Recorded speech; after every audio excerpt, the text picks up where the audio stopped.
रामदास बाबा जी महाराज हमारे गुरुदेव के गुरुदेव के गुरुदेव लगते हैं। माने गुरुदेव, उनके गुरुदेव परम गुरुदेव और परम गुरुदेव के गुरुदेव होते हैं परात्पर गुरुदेव। तो हमारे परात्पर गुरुदेव लगते हैं बाबा जी महाराज। तो उनका फैमिली डॉक्टर था, तो वो रात को देखने को उनको आया, जैसे मेडिकल चेकअप होता है मासिक ऐसा। तो बाबा का सब बीपी शुगर सब चेक किया और क्या बोला बाबा को वो डॉक्टर कि बाबा आपके शरीर में कहीं भी कोई दुर्बलता का चिन्ह नहीं है, एकदम जितने भी पैरामीटर हैं वो एकदम ठीक हैं, अभी तो आप 100 साल और जियोगे, ऐसा कहा। और उसको नहीं पता था कि रात्रि में ही लीला कर देंगे। आप रात्रि को 11 साढ़े 11 बजे तक सबसे बात करते रहे और तब आप 11:30 बजे लेटे। नंददास नाम के सेवक आपकी सेवा में रहते थे। बस रात को सोते समय उन्होंने ये पूछा कि चतुर्दशी कितने बजे से लग रही है। क्यों? चूंकि उनकी बड़ी गुरु बहन सखी माँ जी चतुर्दशी में ही लीला में प्रवेश उन्होंने किया था। बस ये पूछ के लेटे थे। सेवक ने पत्रा देख के कहा कि महाराज जी 2 बजे से लग रही है रात को चतुर्दशी। बोले ठीक है। 11 साढ़े 11 बजे लेटे स्वस्थ और 2 बजे रात को उठ गए। और सेवक ने देखा, लघुशंका गए, लघुशंका से लौट के आए तो उनकी आराम कुर्सी आज भी उनके स्थान पे है। तो वहां बैठ गए कुर्सी पर। तो उन्होंने कहा कि 2 बजे क्यों गुरुदेव कुर्सी पे बैठ गए, 4 बजे उठते हैं। तो सेवक से क्या बोले, दीदीर टान पड़े छे, दीदीर टान पड़े छे, जेते हबे आर नाय, सबाई तोरा नाम करो, सबाई तोरा नाम करो। दीदी की आवाज आ रही है। दीदी माने उनकी गुरु बहन। तो उनको उनकी गुरु बहन ने लीला में बुला लिया। तो सेवक को भरोसा नहीं हुआ कि ऐसा क्यों कह रहे हैं।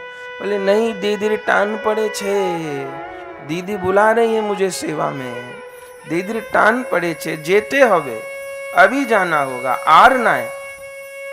तो आदमी को लगेगा कि डॉक्टर को बुलाएं, ऐसा क्यों कह रहे हैं। बोले नहीं, सबाई डाको, सबाई तोरा नाम करो, सबको बुला लो, नाम करो। और आश्चर्य आपको होगा, जहां उनकी समाधि है आज भी वो करताल है। अपनी समाधि स्थान पर ही आप बैठ गए करताल लेकर के, और वो 2 बजे पाटबाड़ी स्थान पर आपने नाम करना शुरू किया। आश्चर्य होगा, जो 1953 में आज के दिन रात 2 बजे नाम शुरू किया था, वो आज तक हो रहा है कि बाबा जी महाराज शुरू करके गए नाम। आधा घंटा तो उन्होंने किया, 2:30 बजे तक, और फिर नाम करते करते 3 बार बोले, ललिता दीदी, ललिता दीदी, ललिता दीदी। फिर 3 बार बोले, महावीर राधा रमण, महावीर राधा रमण, महावीर राधा रमण। और नाम करते करते बाबा पीछे लुढ़क गए, नाम कीर्तन करते करते। फिर उसी स्थान पर बाबा को पूर्ण समाधि दी गई। तो उन परात्पर गुरुदेव भगवान की भी आज तिरुभाव तिथि है। महापुरुष किसी एक के नहीं होते, महापुरुष सबके ही होते हैं। इन महापुरुषों से ये भारत भूमि बची हुई है बंधु। ये तो राजनीतिक लोगों का कूड़ षड्यंत्र रहा। जिन्होंने कुछ नहीं किया उनको तो इतना महान बता दिया कि वही माई बाप बना दिए, और जिन्होंने सब कुछ किया उनके नाम भी भुला दिए गए। न्याय नहीं हुआ राजनीतिक क्षेत्र में। जिन्होंने कुछ नहीं किया उनको सब कुछ बना दिया, और जिन्होंने अपने प्राणों का उत्सर्ग कर दिया उनको छिपा दिया, उनको प्रकट नहीं किया। हमको हमारे भारत का सत्य इतिहास ही नहीं बताया। शाहजहां महान, बाबर महान, हुमायूं महान, ये झूठी कहानियां सुनाते रहे। छत्रपति शिवाजी की कहानी हमें नहीं सुनाई, महाराणा प्रताप की कहानी हमको नहीं सुनाई। महाराणा प्रताप जी 40 दिन घास की रोटी खाके रहे। किस लिए? सनातन धर्म की रक्षा के लिए। अकबर की दास्तां उन्होंने स्वीकार नहीं की। महाराणा प्रताप कोई गरीब घर के नहीं थे, राजा थे। मीराबाई जी सगी ताई लगती थी महाराणा प्रताप की। अभी तो 15 दिसंबर से मेरा चरित्र है, सुनिएगा बंधु। मीराबाई जी के सबसे छोटे देवर उदय सिंह। मीराबाई जी तो ठाकुर जी को पति माना, लेकिन जिस घर में उनके शरीर का ब्याह हुआ तो राणा सांगा के सबसे बड़े बेटे को ब्याही गई थी, राजा भोज को मीराबाई जी। वो तो ब्याह के फिर 11 साल बाद वो युद्ध में मारे गए, फिर कष्ट दिया गया मीराबाई को। और मीराबाई के सबसे छोटे देवर थे उदय सिंह जी, जिन्होंने उदयपुर बसाया। उन उदय सिंह के ही बेटे महाराणा प्रताप सगी ताई लगते हैं मीराबाई जी परिवार के संबंध में। तो महाराणा प्रताप कोई छोटे घर के हैं क्या? अपनी पत्नी और बच्चों के साथ 40 दिन जंगल में रहे। उनकी पत्नी घास की रोटी बना के खिलाती थी। महाराणा प्रताप जी तो खाए नहीं कुछ भी 40 दिन, पर बच्चों को तो देख के माँ बाप का मन तड़पेगा। तो उनकी जो रानी थी वो घास की रोटी बनाती थी। तब घास की रोटी बच्चे को दे रही थी तो उस घास की रोटी को भी बिल्ली छीन कर ले गई। तब उनका बच्चा रोने लग गया। तब महाराणा प्रताप जी कहे कि मुझे यहाँ भूखा मरना मंजूर है, पर मुगलों की दास्तां मुझे मंजूर नहीं। मैं अंतिम क्षण तक मुगलों से लड़ूंगा। तो महाराणा प्रताप जी का यदि इतिहास हमको सुनाया गया होता तो हम सबके भीतर वो भाव की जागृति होती ना। पर हमको तो गुलाम बनाना था, हमारी मानसिकता को गुलाम बनाना था। असलियत तो ये है, हमारी जो नई पीढ़ी है यदि उसको ईमानदारी से केवल भारत का सच्चा इतिहास बता दिया जाए तो हिंदू जागृति हो जाए, तो सारा सनातन धर्मी एक हो जाए। और झूठा इतिहास बताया गया। शाहजहां ने ताजमहल बनवाया, ये बहुत बड़ा झूठ है। कोई शाहजहां ने ताजमहल नहीं बनवाया। कि वो मुमताज से, बेगम से इतना प्यार करता था कि उसने बेगम की याद में ताजमहल बनवा दिया। अरे राम, उसके पाप सारे छिपा दिए। शाहजहां की पत्नी थी बेगम मुमताज, वो मरी। उसके 5 दिन बाद तो मुमताज की बेटी से निकाह कर लिया था शाहजहां ने, अपनी सगी बेटी से। इससे बड़ा पाप तो दुनिया में कोई नहीं हो सकता। तो जिसने अपनी बेटी से पत्नी के मरे 4 दिन बाद निकाह कर लिया था, वो ऐसा मरा जा रहा था मुमताज के लिए कि ताजमहल बनवा लिया। सब झूठ पाखंड। तेजो महालय शिव मंदिर था, उसको तोड़ के मीनार खड़ी कर दी। झूठा झूठा इतिहास हम ही मिले थे मूर्ख बनाने को कि जी फलाना किला बनवा दिया, ढकाना किला। कुछ नहीं बनवाया इन्होंने, तो शौचालय भी नहीं बनवाया एक। ये तो बस तोड़ फोड़ किया। तो सब झूठा इतिहास पढ़ाया गया। हम लोगों को बात पता न पड़े, हम लोग गफलत में रहे। हिंदू एकजुट नहीं हो पाया, बार बार बांटने का प्रयास किया गया। दुनिया में गीत बजता है, दे दी हमें आजादी बिना खड़ग भी न ढाल। हमको तो बिल्कुल अच्छा नहीं लगता। हम लोग छोटे थे, स्कूल में पढ़ते थे तो 15 अगस्त 26 जनवरी को एक गीत गाया जाता था। हमको अध्यापक ने कहा, पहले से हम गाते थे तो हमारे अध्यापक ने कहा कि ये गीत गाना है, ये दे दी हमें आज़ादी। भगवान की कृपा से इतना विवेक, 10-11 साल के रहे होंगे, मना कर दिया। मैंने कहा मैं ये गीत नहीं गाऊंगा। बोले नहीं गाओगे? क्यों नहीं गाओगे? इस गीत में क्या कमी? हमने कहा कमी मैं नहीं गाऊंगा ये गीत, किसी और से गब्बा हो। तो हम राष्ट्रगान तो गा दिए, वंदे मातरम गा दिए, ये दे दी हमें आजादी नहीं गाए। फिर बाद में उन्होंने पूछा, हमने कहा महाराज हम लोग छोटेपन से ही हमको पढ़ने का तो बहुत रुचि थी। हमने कहा महाराज ये गीत ही झूठ है, कैसे बिना खड़क डाल की आजादी मिल गई? ये किसने लिखा ये गीत कि दे दी हमें आजादी बिना खड़क डाल की आजादी मिल गई? हिंदुस्तान पाकिस्तान के बंटवारे में 21 लाख हिंदुओं का कत्ल हुआ, कहते हैं बिना खड़क डाल की आजादी मिल गई। ये कैसा झूठ पाखंड है? हम तो नहीं गाएंगे ये गीत। फ्री में मिल गई आजादी। जिन माओ ने अपने बच्चे कुर्बान कर दिए, जिन बहनों ने अपने सुहाग कुर्बान कर दिए, ये गाली नहीं है उनके लिए कि बिना खड़क ढाल की आजादी मिल गई। जिनको पुलिस का एक डंडा नहीं लगा, जो एक दिन जेल में ही नहीं रहे, सबरे काम उन्होंने कर दिए एसी में बैठे बैठे। और जो फांसी पे लटक गए उनका कोई योगदान नहीं है। ये कितना झूठ, कितना पाखंड खून खोल जाता है हमारा। ये कितना पाखंड महापुरुषों के साथ में, कितना धोखाधड़ी। ये तो अभी बातें उजागर हो रही हैं। तो सब महापुरुषों का योगदान है भैया। किसी महापुरुष ने कीर्तन के द्वारा क्रांति की, किसी महापुरुष ने कथा के द्वारा की, किसी महापुरुष ने ढाल और खड़क से की, किसी महापुरुष ने गली गली दरवाजे दरवाजे घूम के की। सबका अपना अपना क्षेत्र था। कीर्तन से भी क्रांति हुई। कीर्तन को आप ऐसे ही हल्के में न ले लीजिएगा। ये पूरे भारतवर्ष को कीर्तन ने, उपासना ने ही बांधा। आप सोचिए ना, आप इतनी बड़ी बड़ी संस्थाएं चला रहे हैं, उन संस्थाओं को आध्यात्मिकता नहीं तो बांधा हुआ है, कीर्तन ने, कथा नहीं तो बांधा हुआ है ना। नहीं तो दुनिया में कौन कौन बवाल होते हैं, इट्टी कार्टी पार्टी, किट्टी पार्टी, क्या क्या बवाल हो है, तो उसमें तो कहाँ वो होता है।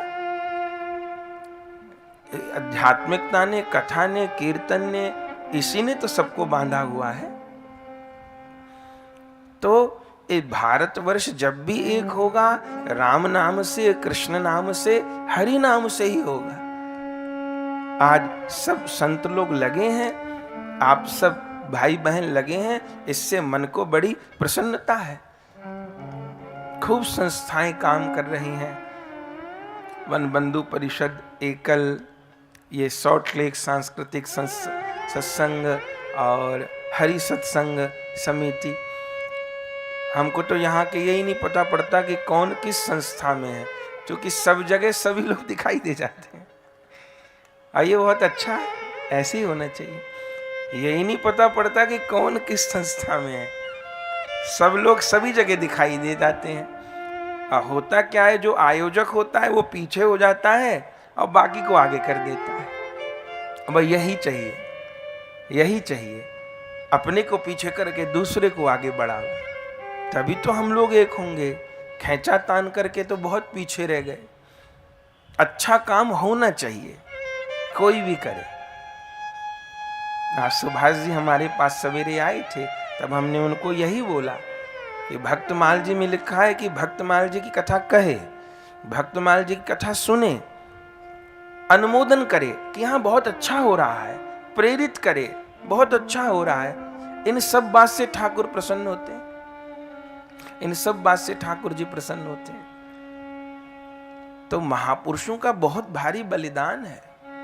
ये जो हम भक्तमाल जी सुन रहे हैं, ये केवल भक्त या भगवान की लीलाएं ही नहीं है, ये हमारे भारत का सत्य इतिहास है। लाहौर लव कुश महाराज का बसाया हुआ है।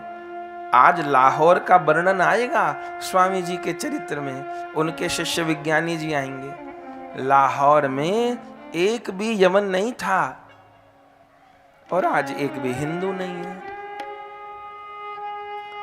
जिसको कंधार कहते हैं, ये गंधार था। यहीं की तो गांधारी थी, परम शिव भक्त। वहां एक भी यवन नहीं था, आज एक भी हिंदू नहीं है। सचेत होना पड़ेगा। तो ये भक्तमाल जी केवल भगवान और भक्त की लीला तो है ही, चरित्र तो है ही। अब सुनेंगे ही हम लोग शेष प्रसंगों को, लेकिन ये हमारे भारत का सत्य इतिहास भी है। रूप सनातन जी के विषय में आप सुन चुके, मधु गोस्वामी जी के विषय में सुन चुके, हरिराम व्यास जी, हित हरिवंश जी, इन सब की चर्चा आप सुन चुके हैं। यह हमारे भारत का सत्य इतिहास है। ये सब जितने आचार्य महापुरुष हैं, ये चाहते तो अपने ठाकुर को अपने हृदय में ही रखे रहते, प्रकट क्यों किए? हम सब लोग तो स्वामी हरिदास नहीं बन सकते ना। तो स्वामी हरिदास अपने हृदय के ठाकुर को बिहारी जी के रूप में बाहर प्रकट कर दिए। मेहनत मैंने की, जैसे पिता ने मेहनत की, एक व्यापार खड़ा किया, एक बंगला बनाया, किसको दे जाएगा? कोई छाती पे लेके जाता है क्या? बाप ने जिंदगी भर मेहनत करके एक साम्राज्य खड़ा किया, बच्चों को ही दे गया। अब बच्चों को ये देखना होगा कि अपनी बाप की संपत्ति को बिगाड़ दें या बढ़ा दें। नालायक संतान होगी तो अपने बाप की संपत्ति को बेच खाएंगे, खत्म कर देंगे। मध्यम होगी तो कम से कम पिता की संपत्ति बनी रहे, और योग्य होगी तो अपने पिता की संपत्ति को और आगे बढ़ाएं। तो यही कुछ इन महापुरुषों का और हमारा संबंध है। ये महापुरुष हमको अपार संपत्ति दे करके गए, तो हम बढ़ा न पावे, पर जो है सो तो रहे, नष्ट भ्रष्ट तो न हो। इसलिए अपनी उपासना का, अपनी रहनी का, अपने संस्कारों का कभी त्याग न करें। हर चीज में देखना होगा, अपना पहनावा भी नहीं छोड़ें, अपने संस्कार भी नहीं छोड़ें, अपनी रहनी का, अपने त्योहारों का, अपनी उपासना पथ का। और फिर कल वाली बात दोहरा के फिर चरित्र में चलते हैं कि अपनी संतान को संस्कार देना मत भूल जाइएगा मेरे भाई बहन। आप कहेंगे कि ये बार बार क्यों बात कहते हैं? हम लोग आपका अन्न खाते हैं, आप लोग हमको घी लगा के रोटी देते हैं ना। बड़े बाबा महाराज से किसी ने पूछा कि रात दिन आप ऐसा कहते हो क्यों? तब बाबा ने कहा, भैया कुत्ते को तो लोग सूखी रोटी देते हैं, झूठा टुकड़ा देते हैं, तब वो कुत्ता भौंक भौंक के समाज को जगाता है। हम लोगों को तो आप सम्मान से थाली लगा के देते हो, घी लगा के रोटी देते हो, तो हम लोग आपको न जगावें तब तो हम लोग कुत्ता से भी पीछे चले जाएंगे। तो हम लोगों को जगाना है, ये हम लोगों की सेवा है। हम लोगों को तलवार चलानी नहीं आती है, हमारी वाणी ही हमारी तलवार है।